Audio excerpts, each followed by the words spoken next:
से क्रोध आमको किछि ना किछि करिबा पाई बाध्य करे। तेणु से आजिर समाज रे आज क्रोधटा एते मात्रा रे बढ़ी जाइछि। समस्त भितर ए क्रोध एमिति भाव रे घर कर देइछि।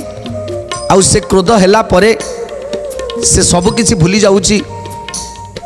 बापा माँ भाई भौणी बंधु सांग साथी प्रिय ममता सेतेबेले ता पाखरे केही भी निजर हो पारुना। तेणु ए क्रोध आम शरीर एते बड़ शत्रु, केते क्षति करुछि से।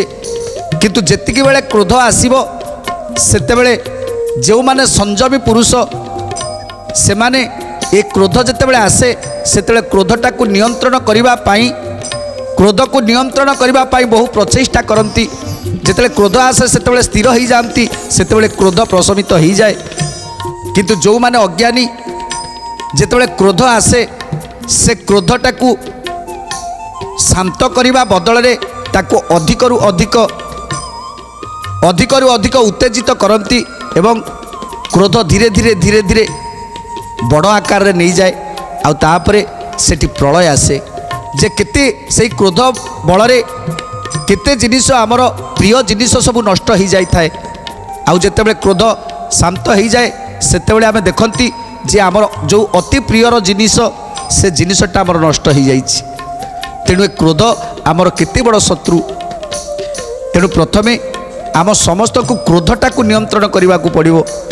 जे पर्यंत क्रोध को आम नियंत्रण न करिसंती से पर्यंत ये संसार केबे भलरे रहिनी कि रहिबो भी नहीं। तेणु समस्ते ये क्रोध को आयत्त करिबा पाई मुनि ऋषि माने तपस्या करुथिले।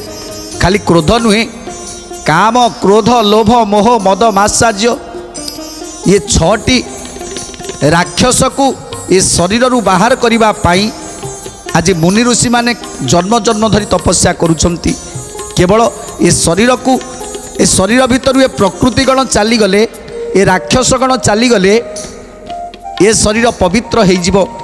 आउ ये शरीर रे केवल हरिंकर वास हबो, केवल प्रभुंकर वास हबो। आउ सेठी ना थिबो हिंसा ना थिबो कपट, सेठी केवल प्रभुंकर गुण कीर्तन चली थिबो। आउ संसार रे समस्ते जमिति आमको लगुवे आमे आमर से अति निजर, जहाँ को देखा से आमको निजर लगे। कहीं जहाँ को देखा सी आमको परम ब्रह्म भली देखा जाती। सेतेबेले परम ब्रह्म भली देखा जिवे, प्रभु नारायण स्वरूप देखा जिवे। तेणु जीव जगत समस्ते सेतेबेले अति निजर लगे जितेबेले आम शरीर रु से 6टी राक्षस विदाय नहीं जिवे। तेणु से क्रोध बल जार क्रोध अति अधिकरु अधिक हो जाए से केवल असुर प्रवृत्ति हो जाए।